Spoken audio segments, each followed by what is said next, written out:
Bonsoir à vous tous. Nous voilà de nouveau en cette nouvelle année.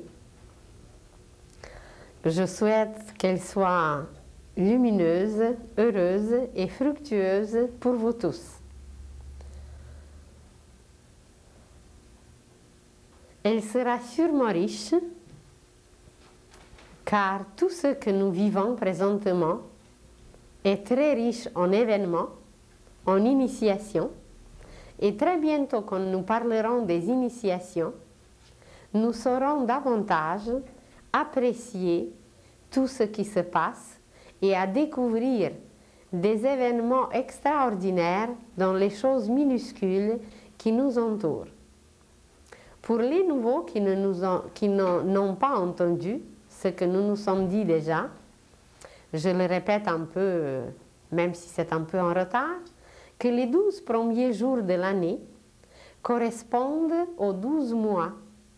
Et il est extrêmement important comment nous les vivons, comment nous sommes concentrés, comment nous sommes vigilants, comment nous sommes conscients pendant les 12 premiers jours. Aujourd'hui, alors, ça correspond au mois de mai et il est très bon de prendre les petites notes pour marquer les événements qui nous ont surpris, qui nous ont frappés ou qui étaient inhabituels pendant les 12 premiers jours de l'année. Alors même si on a déjà commencé, il en reste quand même la majorité et essayez de les bien surveiller, de bien vous surveiller, de se concentrer un peu et surtout de les commencer par une activité intérieure, par une concentration pour se lier aux forces universelles, pour se nourrir, comme on dit dans le langage d'aujourd'hui, faire le plein. Exactement comme une voiture ne peut pas marcher si elle ne possède pas l'essence, eh bien l'être humain non plus, il ne pourra pas fonctionner s'il était coupé des forces cosmiques. Alors on peut le faire consciemment, on peut faire le plein tous les jours et le moment le plus propice, c'est 20 minutes avant le lever du soleil et 20 minutes après le lever du soleil où la Terre est la plus réceptive et c'est en ce moment que les grands maîtres, les grands initiés et les disciples conscients, ils font une petite méditation, ils se rechargent pour pouvoir travailler très facilement à la journée longue. Et pourquoi se recharger? C'est tout simplement se lier au rythme universel. Car quand nous sommes liés au rythme universel, nous devenons infatigables. Le rythme nous entretient, il nous nourrit par cette vie cosmique qui fait sa fluctuation partout, incessamment, et voilà, il n'y a plus rien qui peut nous déranger, qui peut nous ébranler, et nous devenons vraiment infatigables si on sait comment faire le plein. Alors, il nous reste encore quelques jours qui correspondent au mois de l'année. Alors, essayez, faites une petite expérience et vous verrez qu'on peut changer énormément, qu'on peut même changer, on apprendra même changer le courant de la destinée en sachant, pas beaucoup au début, mais quand même, c'est énorme car ça nous apporte quelque chose qu'on n'a pas connu auparavant. Aujourd'hui, nous devons encore nous arrêter sur le thème qu'on a touché déjà auparavant quand on a parlé du karma. Nous avons mentionné que le karma, le mot même qui veut dire action, ce mot est très complexe car notre vie entièrement est composée des actions et que ces actions, avant de devenir visibles, tangibles, réalisées au niveau physique, ces actions sont préparées sur d'autres plans. Nous avons parlé que dans notre pensée se prépare un plan architectural, un projet qui est nourri par la suite au niveau des sentiments et c'est seulement après que ce projet peut se réaliser au niveau physique. Mais évidemment que ce processus de la naissance d'un projet, d'une pensée, d'un plan, et le plan physique, quelquefois, c'est extrêmement rapide. S'il s'agit des grands projets, s'il s'agit des grandes réalisations, évidemment, il faut attendre quelquefois des années ou même des vies entières.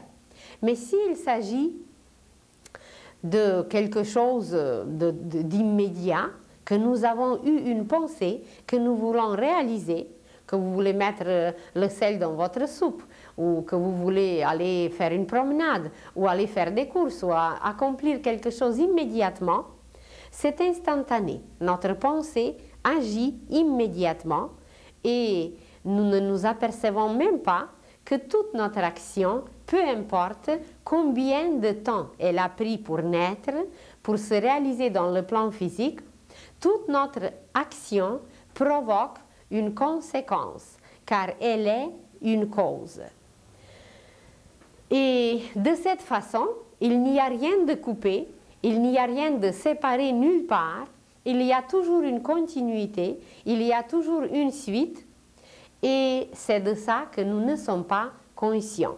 Et quelquefois, nous portons en nous des pensées très très longtemps, et ces pensées se réalisent par la suite sans qu'on le sache, sans qu'on soit conscient.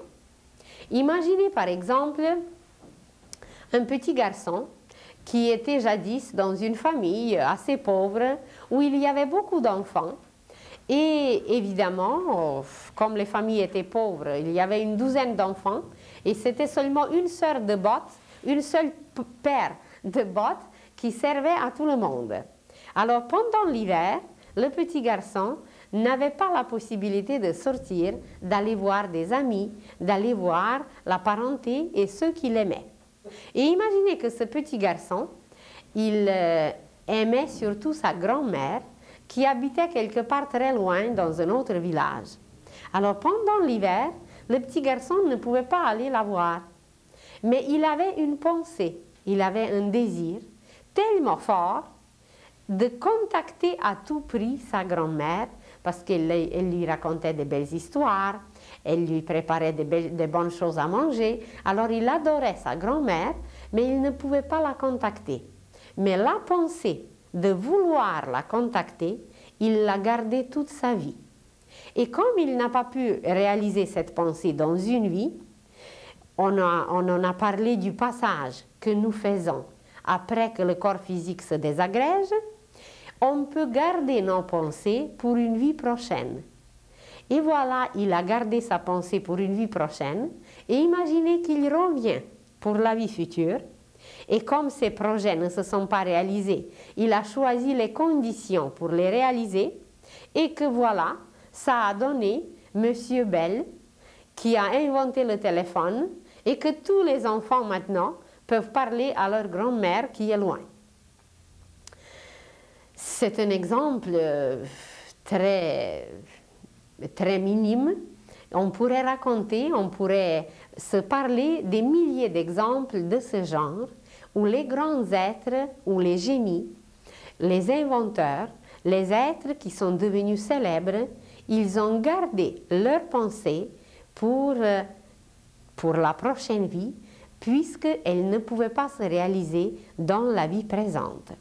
Alors c'est pour ça que tout ce qui nous visite, tout ce que nous recevons comme pensée, il faut bien l'analyser, il faut bien se demander est-ce qu'il peut servir immédiatement ou plus tard, mais il ne faut jamais penser que c'est irréalisable. Il n'y a pas de choses irréalisables et tout, absolument tout, peut se réaliser à la condition que c'est valable pour tout le monde. Évidemment, Monsieur Bell, ça serait insensé d'inventer le téléphone juste pour lui, parce qu'avec soi-même, on n'a pas besoin d'un téléphone. Alors, s'il a inventé le téléphone, s'il a pu garder cette pensée, c'est parce qu'elle était utile et valable pour tout le monde. Alors, voyez, avec ceux qui nous visitent, avec ceux que nous vivons, il n'y a jamais de coupure, il n'y a jamais de séparation, et nous le portons en nous d'une vie à l'autre, d'une année à l'autre, d'un jour à l'autre, et tout est toujours là si nous connaissons et si nous savons apprécier sa vraie valeur.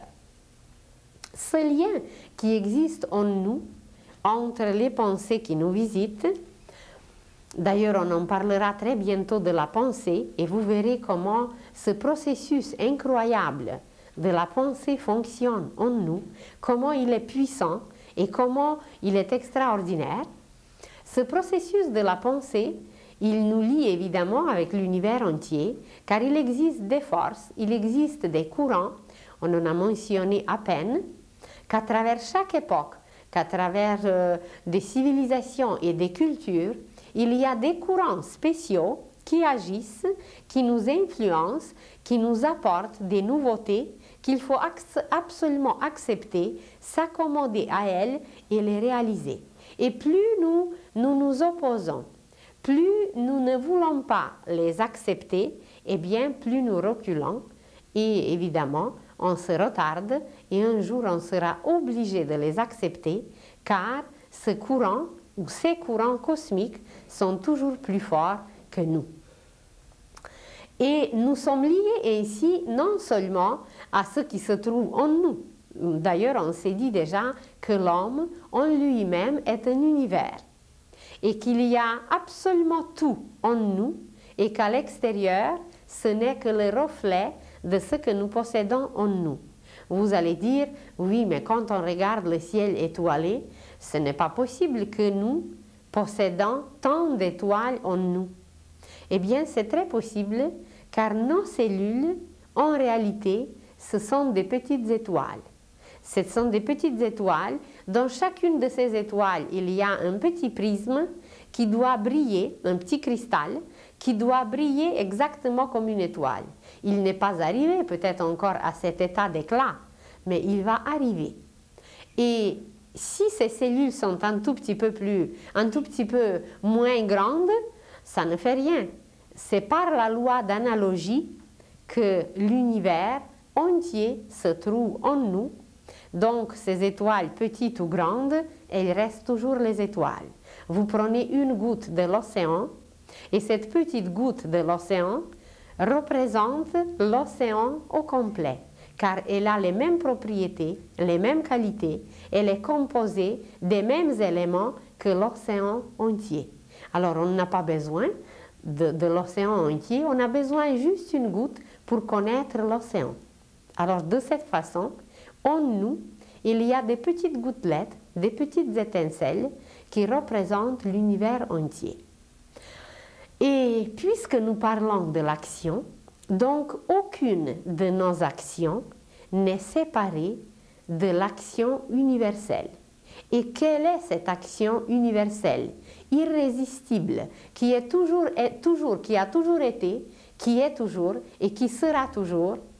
Eh bien, cette action éternelle, c'est de créer. C'est la seule action qui existe dans l'univers et qui ne sera jamais anéantie. Elle va toujours exister. Donc, toutes nos actions, c'est de créer, doivent être dirigées, doivent être composées de cette seule action de créer. Et si nous parlons aujourd'hui du karma, c'est que nos actions ne correspondaient pas toujours à cette action universelle de créer et que l'homme, par son ignorance, par sa faiblesse ou par d'autres causes, il a commencé à ne pas créer. Il a commencé à faire le contraire, à détruire. Il a commencé à détourner ses énergies créatrices pour les buts personnels. Et c'est à cause de cela, à cause de cet éloignement de l'action cosmique, de l'action universelle de créer, que nous avons créé un karma. Ça veut dire que nous avons créé une action qui n'est pas en harmonie avec ce verbe universel de créer. Après, on en parlera un jour comment on crée. Alors, même chez nous, on peut bien répondre déjà par l'amour. Par l'amour. Et il y a d'autres questions qu'on peut poser et qu'on peut aussi tout de suite répondre, mais ce n'est pas pour aujourd'hui, on en parlera une autre fois. Mais juste cette première réponse, comment créer? Eh bien, c'est par l'amour.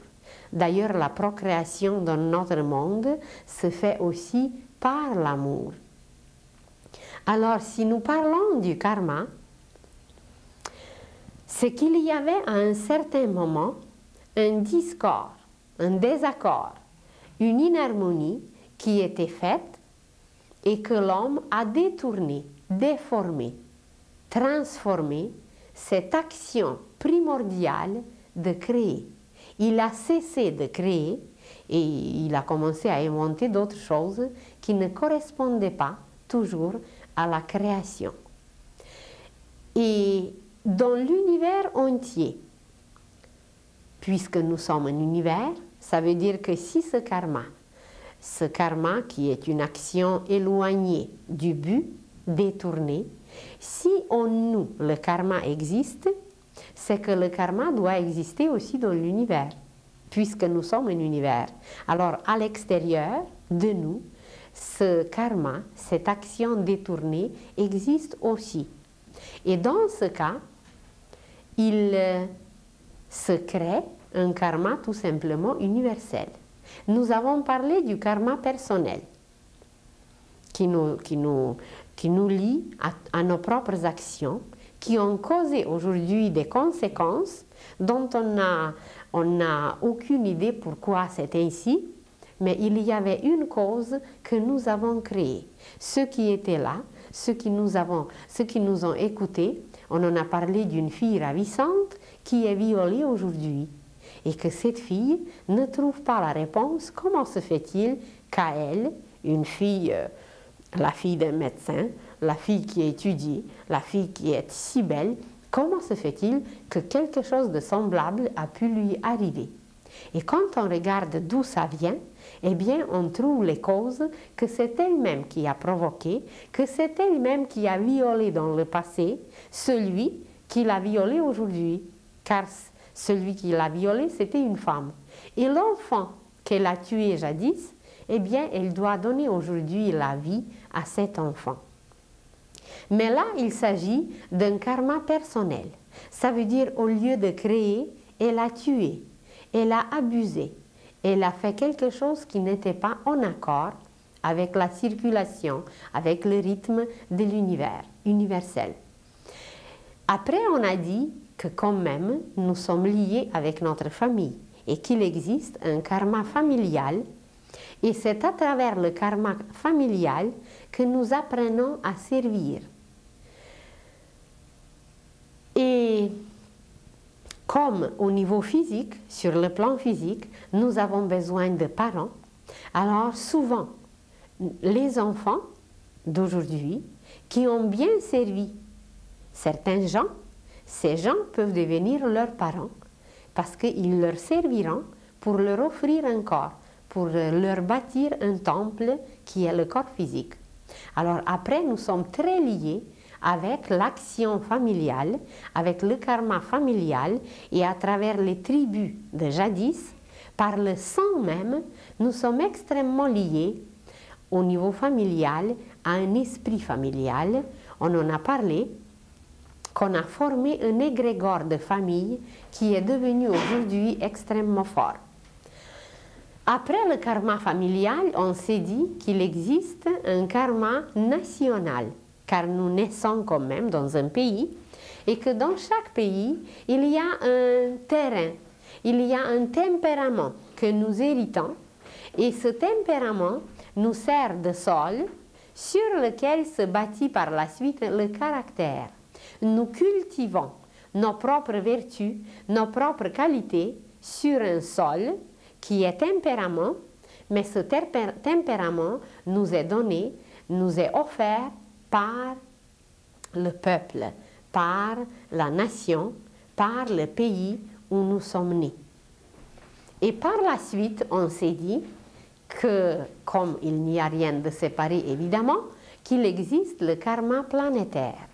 et que tous les êtres sur la terre sont liés, et la phrase que vous utilisez très souvent, que nous sommes tous dans le même bateau, alors c'est très véridique, la terre entière, tous les êtres de la terre se trouvent dans le même bateau, et quand nous avons parlé des criminels et des voleurs, et que nous, on peut se considérer qu'on est très innocent, qu'on est très pur, et qu'on peut se demander comment se fait-il qu'il y a des criminels qui vivent auprès de nous, et que dans les journaux, avant que nous prenions le petit déjeuner, on nous sert le petit déjeuner, les crimes et ce qui est le pire dans le monde, on nous sert à travers les journaux, et on peut se dire comment se fait-il que nous méritons tout cela, parce que ni dans nos pensées, on n'est pas toujours conscient évidemment, que nous, on n'a jamais tué personne. Et comment se fait-il que nous sommes quand même entourés de tout ce négatif et de tout ce monde en apparence qui n'est pas lié avec nous? Eh bien, c'est qu'au niveau des sentiments et qu'au niveau de la pensée, nous faisons peut-être quelquefois la même chose que ces criminels, seulement ce n'est pas visible et nous ne sommes pas conscients. Que nous pouvons voler des sentiments aux certains, que nous pouvons voler d'autres choses, que nous pouvons avoir des pensées négatives qui détruisent, qui sont criminelles, pas dans le sens d'aller détruire le corps physique.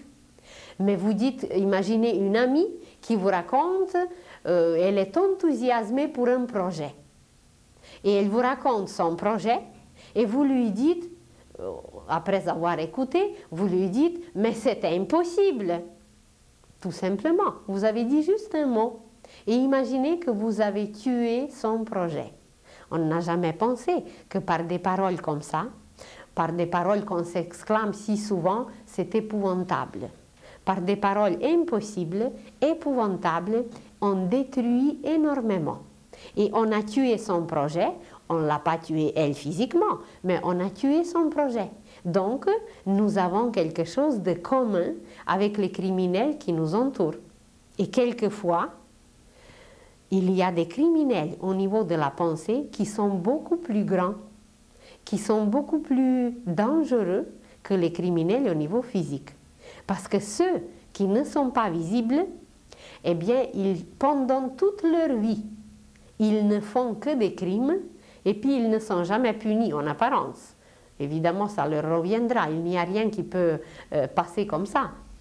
Mais en apparence, alors ils restent comme ça, tout bien, et puis personne ne s'aperçoit de rien. Et voilà que quelque part c'est marqué, car tout est marqué, tout s'enregistre, et que voilà, c'était les plus grands criminels. Alors, les phrases que vous utilisez comme ça sont très ésotériques, ça veut dire très intérieures, et expriment des grandes vérités. Et c'est très vrai que nous sommes tous dans le même bateau, ça veut dire que nous sommes tous liés par le karma planétaire.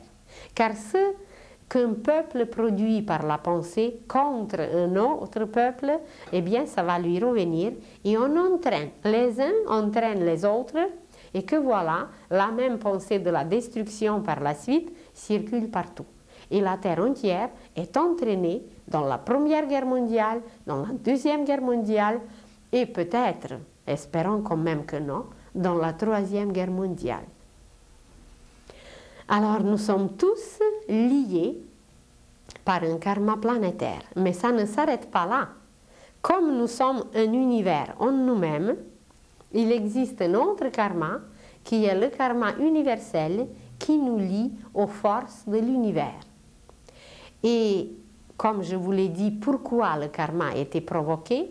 C'est parce que on a déformé cette action de créer, et l'action de créer, c'est l'action du Créateur, évidemment, c'est l'action du Père.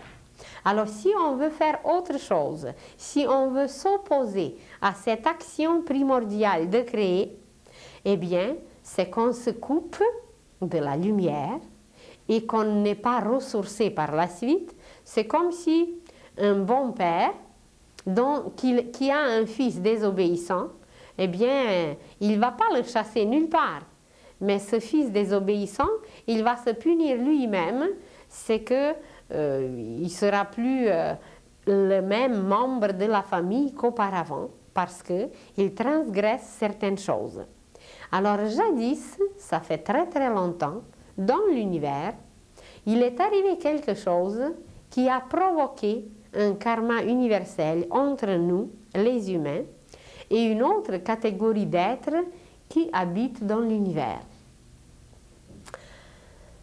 Ce karma universel était provoqué par une opposition qui était accomplie envers le Créateur, et cette opposition était faite par une catégorie d'anges qui était très, très élevée, qui était extrêmement intelligent, et celui qui a dirigé ces anges, c'était même un archange, mais très bientôt nous parlerons de la structure de l'univers. Nous parlerons qui habite dans l'univers, et vous verrez qu'il y a des catégories d'êtres, comme si vous prenez une société. Il y a dans la société aussi plusieurs couches sociales, plusieurs sortes d'êtres qui la composent. Alors dans l'univers c'est pareil, il y a les minéraux, il y a les plantes, les végétaux, il y a les animaux, il y a les hommes, il y a les anges, il y a les archanges, il y a les archers, il y a d'autres et d'autres et d'autres encore plus haut et plus haut, et chaque catégorie se distingue de la précédente et de la suivante par le degré de la conscience. Il y a des êtres qui sont de plus en plus conscients de toute la création divine. Imaginez des pierres précieuses. Les pierres précieuses, quand même, accomplissent un travail merveilleux. Ils accumulent la lumière, elles accumulent la lumière, et cette lumière est par la suite diffusée, donnée, et elle devient guérissante, elle devient bienfaisante selon l'utilisation que nous faisons. Nous ne sommes pas encore des grands connaisseurs des pierres précieuses, mais ça va venir, et vous allez voir comment l'homme apprendra à se servir de cette puissance lumineuse que les pierres précieuses possèdent. Mais il y a déjà un travail qui se fait dans les pierres précieuses, même si elles sont presque inconscientes. La conscience n'est pas éveillée, mais elle existe quand même. Parce que si vous comparez le charbon avec le diamant, qui sont de la même provenance, eh bien c'est tout à fait différent, le charbon et le diamant. Ça veut dire que le diamant a accompli un travail tellement grand qu'il laisse passer la lumière à travers lui et qu'il symbolise par la suite des choses merveilleuses, eh bien parce qu'il a assimilé la lumière et il a éliminé la lumière qu'il n'utilisait pas. Tandis que le charbon n'arrive pas encore à assimiler la lumière et l'éliminer, il accumule quand même un tout petit peu et elle s'accumule en forme de chaleur. Évidemment, il peut donner une petite flamme, il peut donner une chaleur, mais c'est absolument incomparable avec l'éclat d'un diamant. Et si nous prenons des plantes, eh bien là, même la science présente, elle découvre des choses invraisemblables, que les plantes, ce sont des êtres vivants. Bon, comme ça, on peut se dire, ça pousse quand même, mais on ne connaît pas la musique des plantes. On ne connaît pas que nous pouvons communier et communiquer avec les plantes et que les plantes sont susceptibles à notre amour, à notre jalousie, à notre haine.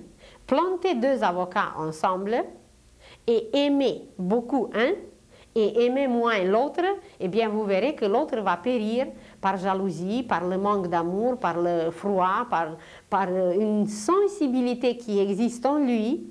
Pas seulement avec les avocats, vous pouvez ça faire avec n'importe quelle plante, parce que les plantes sont sensibles à notre amour. Si vous placez une musique rock dans un jardin botanique, alors le jardin botanique va mourir au complet, parce qu'il ne supportera pas cette musique qui détruit un rythme universel qui vit dans les plantes. Les plantes aussi ont leur petit cœur comme nous. Donc la conscience chez les plantes, elle est incomparablement plus grande que chez les pierres, chez les minéraux. Et si nous prenons les animaux, on n'a même pas besoin d'en parler, on connaît l'intelligence d'un cheval. Vous connaissez l'amitié, la fidélité d'un chien. Même on étudie aujourd'hui les poissons, les dauphins. et beaucoup d'autres animaux qui montrent déjà une intelligence instinctive transmise par l'âme. Et maintenant, comment comparer l'homme avec l'animal? L'homme qui utilise la pensée, l'homme qui fait les inventions extraordinaires, l'homme qui visite l'espace. Alors la conscience, elle est tellement éveillée chez l'homme que c'est presque incomparable. Maintenant, imaginez l'homme et animal, et imaginez l'homme et ange. Un ange, mais on ne peut même pas imaginer. L'ange qui est un messager de l'univers, qui traverse l'espace comme si rien n'était. Alors l'ange, il est comparable avec une distance dans l'état de conscience entre l'homme et animal. L'ange, alors, est autant plus loin de l'homme, plus loin dans sa conscience, parce qu'ils sont tout autour de nous, les anges, comme les animaux. Mais dans sa conscience, il est beaucoup plus éveillé, même plus que l'homme en comparaison avec l'animal. Maintenant, imaginez qu'au-dessus des anges, il y a des archanges. Ce sont des êtres immenses, des êtres collectifs qui, pour s'exprimer, pour exprimer une qualité, ont besoin de tout un peuple. Une personne, ce n'est pas suffisant. À la naissance, nous recevons 2 anges. Il y a un ange blanc, un ange gardien, qui nous garde, qui nous pousse vers les bonnes choses, et on reçoit un ange noir, qui est à gauche, et qui nous tente toujours, qui veut nous amener toujours là où il ne faut pas. Et quand on l'écoute, eh bien c'est là qu'on souffre après, immédiatement ou plus tard. Alors, l'ange est attaché encore à un être, à une personne, tandis que l'archange, il est tellement immense dans sa conscience que pour s'exprimer, il a besoin de tout un peuple. Et puis après, d'autres êtres, c'est même inimaginable pour nous. On ne peut pas les imaginer quelle est leur grandeur. Imaginez tout simplement qu'ils s'occupent des lois spirituelles dans le système solaire, qu'ils s'occupent des orbites de gravitation dans une galaxie, qu'ils s'occupent d'autres choses dont on n'a aucune idée. Et au-dessus, encore des archers, alors les archanges, puis les archers, puis il y a d'autres et d'autres et d'autres, mais bientôt nous parlerons de la constitution de l'univers et vous verrez comment tout cela est fait. Alors, même les archanges, s'ils sont très évolués, s'ils sont immenses, leur conscience est déjà collective, ils ne sont pas encore arrivés à la perfection. Ils sont encore en état de l'évolution, comme si vous comparez une pierre et l'homme. Une pierre, elle est au début, l'homme, il est déjà beaucoup plus loin, mais il n'est pas arrivé à la perfection. Alors, les archers, ou les archanges, les archers envers nous, c'est comme nous envers une pierre précieuse. Il y a une certaine distance, il y a une certaine différence dans la conscience, mais on n'est pas arrivé encore à la perfection. Alors un jour, ça fait très longtemps, un archange qui était extrêmement intelligent et qui était extrêmement beau, il s'est cru, il croyait que c'est lui le centre de l'univers et que lui est plus intelligent que le Père. Et que lui, il connaît tout. Alors, il s'est opposé au Père. Et vous avez sûrement entendu son nom, il s'appelait Lucifer. Et il a dirigé toute une équipe d'anges et ils se sont révoltés contre le Seigneur, contre le Père. Et il y avait un autre archange qui s'est exclamé, en les voyant, « Qui est comme Père ?»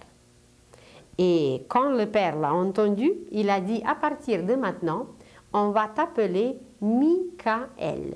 Michael, ça veut dire qui est comme Père, comme Dieu. El, ça veut dire Dieu. Et depuis, c'est l'archange Michael, l'archange Michel dans la religion chrétienne, qui s'occupe de cette catégorie d'anges et de cet archange qui a transgressé les lois universelles et qui voulait s'opposer au Père. Et qu'est-ce qu'il est arrivé? C'est que ces anges, avec cet archange, étaient coupés de la source, ils se sont coupés par eux-mêmes de la source de la lumière. Et ils ne pouvaient pas être alimentés directement par la lumière divine, mais il leur fallait un intermédiaire. Et cet intermédiaire, on leur a donné à travers l'homme. L'homme, qui était en évolution, qui avait besoin de lumière et qui devait se nourrir aussi de la lumière divine. Alors l'homme était déjà lié à cette lumière divine, mais comme un enfant, à peine, on ne pouvait pas encore utiliser la lumière divine en grand, même aujourd'hui on ne peut pas encore l'utiliser parce qu'elle est immense, mais on a permis à ces esprits qui se sont révoltés de se lier à la lumière divine à travers nous, à travers l'homme. Et c'est ces esprits, ce sont ces esprits qui ont bâti notre cerveau. Parce qu'ils avaient besoin d'un intermédiaire, un instrument, pour se lier à la lumière divine. Alors, eux, ils nous ont servi pour bâtir cette matière la plus subtile, la plus extraordinaire, qui nous permettra de travailler la sagesse et de se lier pleinement à la lumière divine. Et nous, on leur a servi en les nourrissant indirectement par la lumière divine. Et c'est avec ces esprits que nous sommes liés par le karma universel. Et présentement, comme notre système solaire sort d'une sphère cosmique où nous étions liés karmiquement, nous nous libérons de ce karma universel et l'homme ne servira plus les esprits lucifériens à travers ce karma universel. Alors, je vous le mentionne juste un tout petit peu.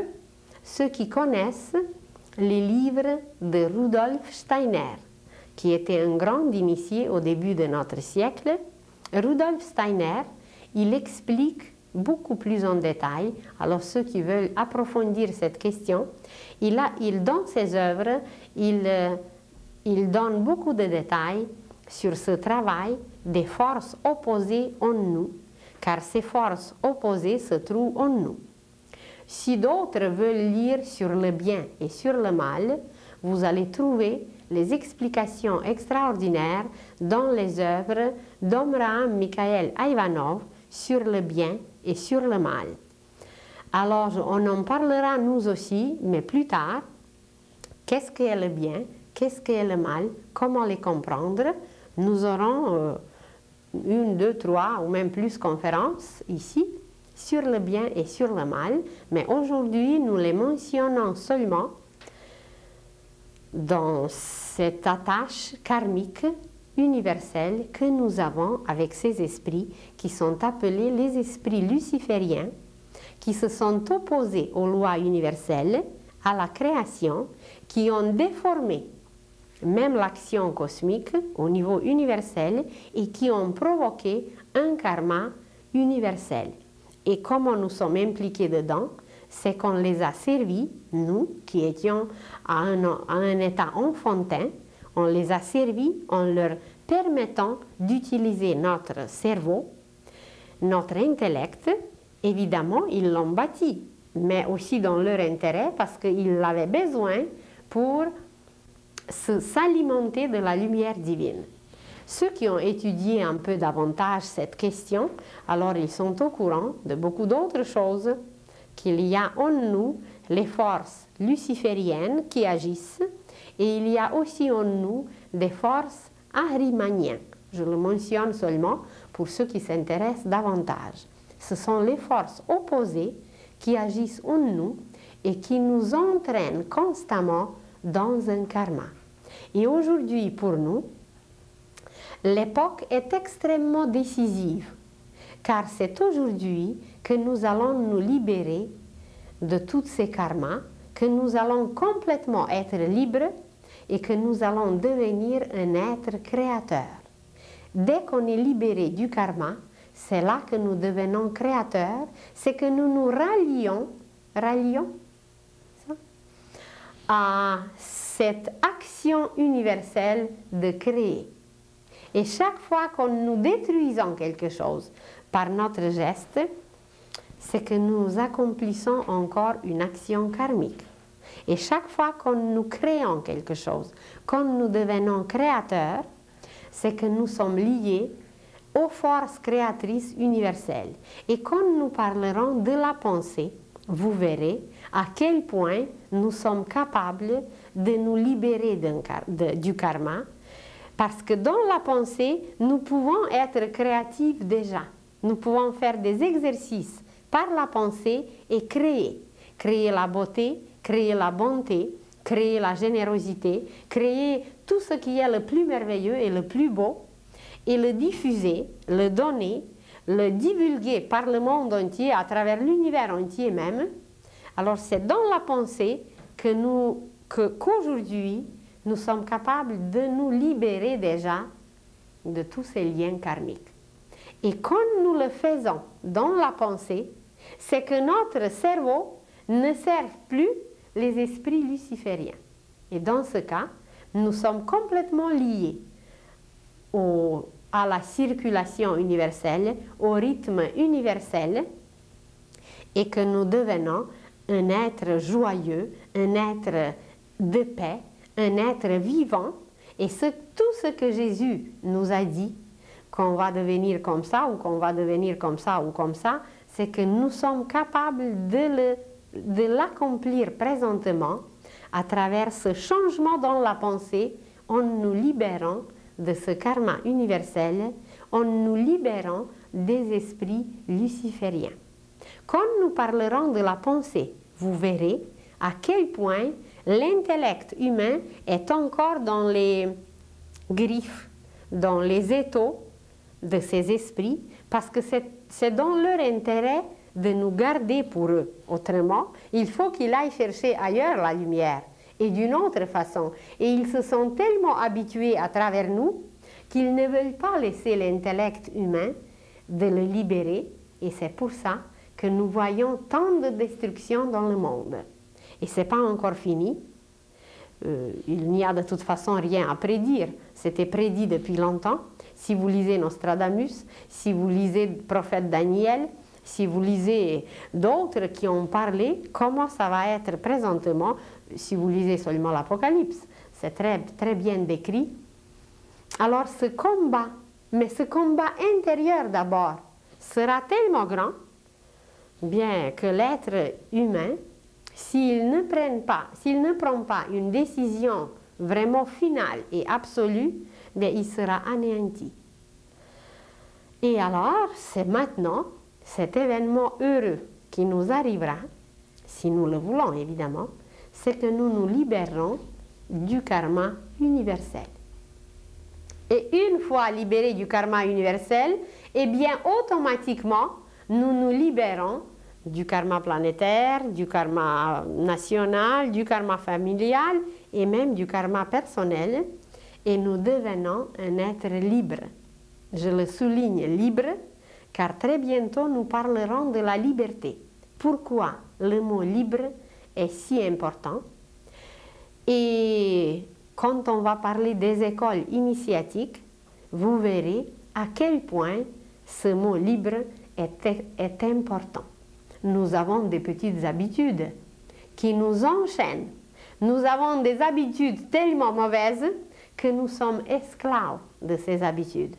Et l'esclavage physique qui a existé, c'était juste le reflet de l'esclavage intérieur. Aujourd'hui, ça nous paraît que nous sommes libres physiquement, qu'extérieurement on peut aller où on veut. Mais est-ce qu'intérieurement nous sommes libres?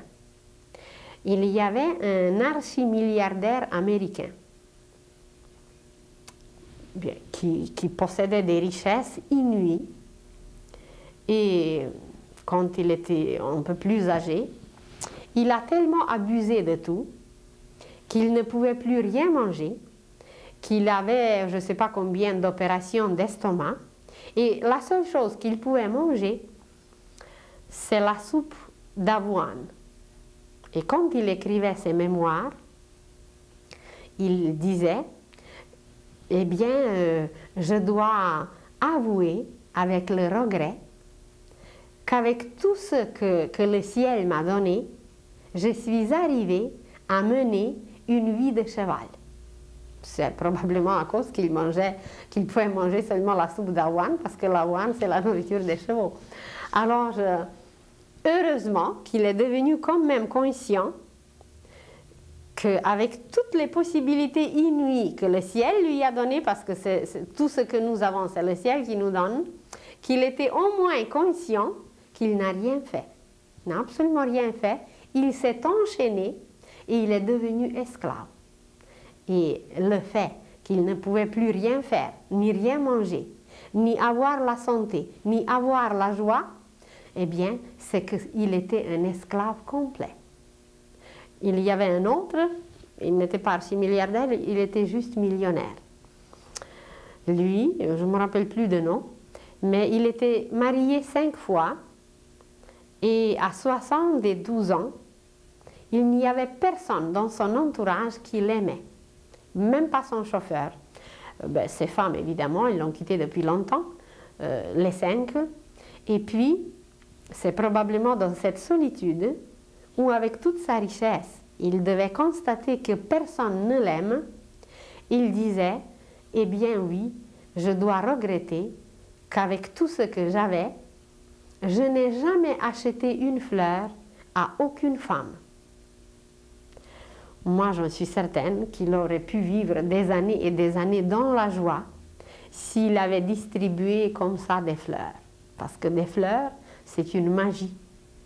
Et imaginez avoir 5 femmes, avoir des millions, et de ne jamais avoir cette belle pensée d'offrir une fleur, tout simplement. Alors, nous sommes placés dans des conditions que nous avons provoquées.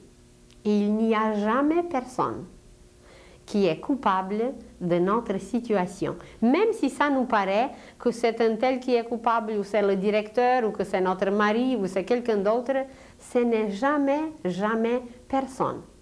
Et si l'humanité connaissait seulement cette seule loi, en 2 semaines, la terre serait arrangée différemment, parce que la loi du karma, c'est une loi on ne peut pas changer, elle était toujours là, elle sera toujours, mais c'est à nous de la connaître et de se soumettre.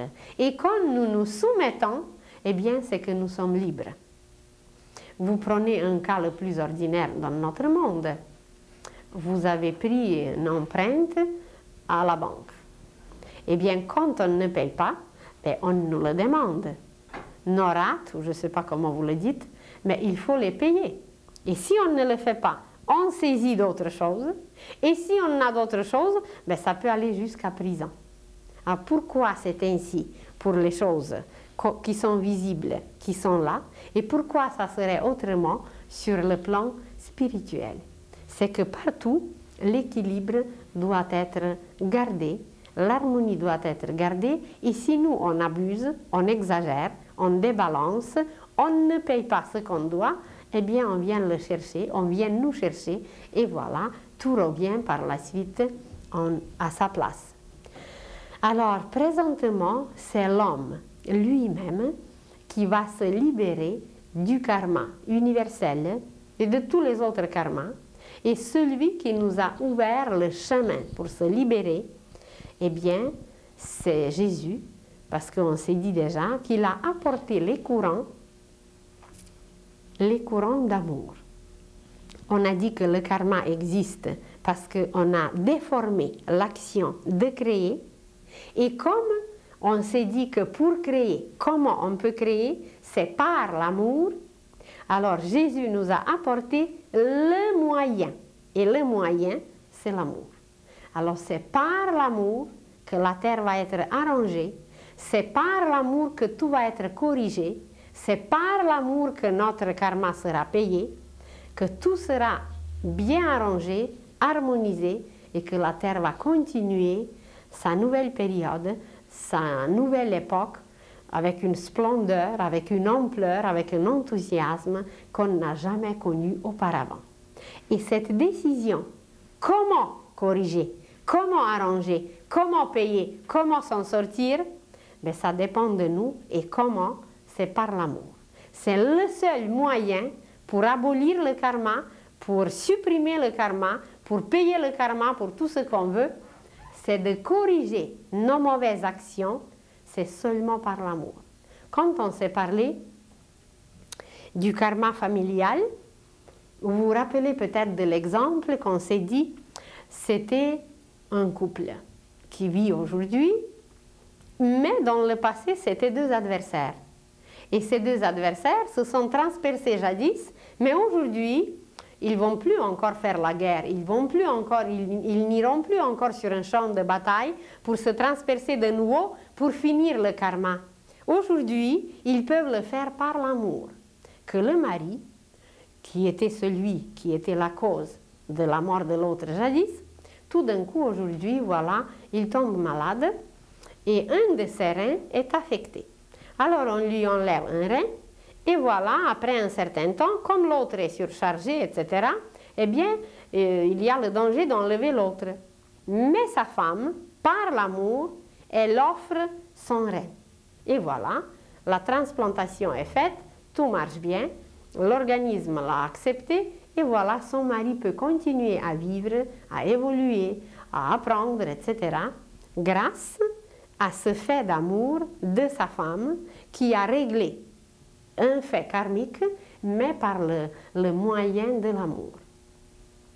Et nous en parlerons très souvent, et nous parlerons beaucoup, et quand nous allons mentionner le rôle de la femme dans la formation de la 6e race, quand nous allons parler de l'éducation prénatale, quand nous allons parler de la galvanoplastie spirituelle, ça veut dire comment la femme enceinte doit travailler sur l'enfant qu'elle prépare, eh bien vous verrez à quel point nous sommes capables de tout transformer, à quel point nous sommes capables de régénérer l'humanité, à quel point nous sommes capables de transformer la Terre en beauté. Évidemment, pour l'instant, ceux qui sont prêts à le faire, bien, il faut les chercher bien avec la bougie, mais bientôt, il y aura un nombre suffisant d'êtres prêts pour transformer la face de la Terre. Et je suis très heureuse que nous mentionnons à peine ces choses aujourd'hui, pour la première fois cette année, car les années à venir, ce seront vraiment les années de transformer tout. Même si pour cette transformation, il faudrait démolir certaines choses vieilles, certaines choses moisies, certaines choses qui gênent. Vous imaginez une maison.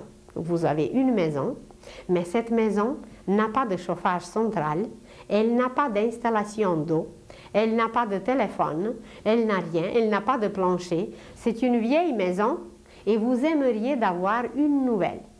Eh bien, vous consultez les plus grands spécialistes et tout le monde vous dit, bien écoutez, de faire ces installations dans la vieille maison, ça ne vaut pas la peine. La meilleure façon, c'est de la démolir et de bâtir une nouvelle. Eh bien, c'est ça qui va se faire présentement sur la Terre. Tout ce qui est vieux, tout ce qui ne peut plus servir d'aucune façon, sera démoli par les forces naturelles ou par l'homme, et on va rebâtir une terre nouvelle. Mais il ne faut pas penser qu'il s'agit seulement des choses extérieures. La nouvelle maison, la nouvelle Jérusalem sera bâtie d'abord en nous. Et qu'est-ce qu'est la nouvelle Jérusalem? C'est une cité de paix.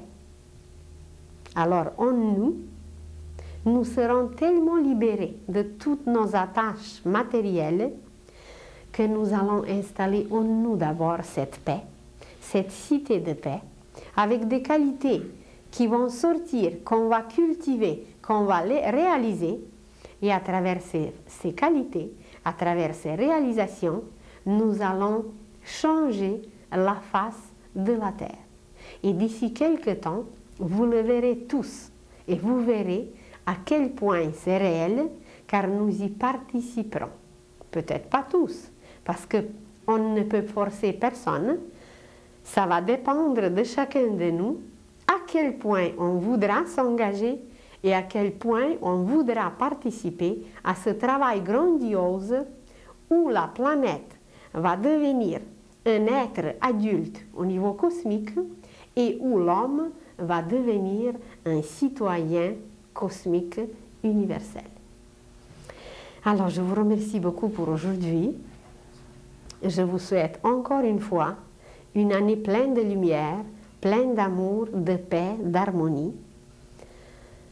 Et pour que nous puissions continuer cette œuvre de lumière à travers la Terre entière. Je vous remercie beaucoup et à la prochaine.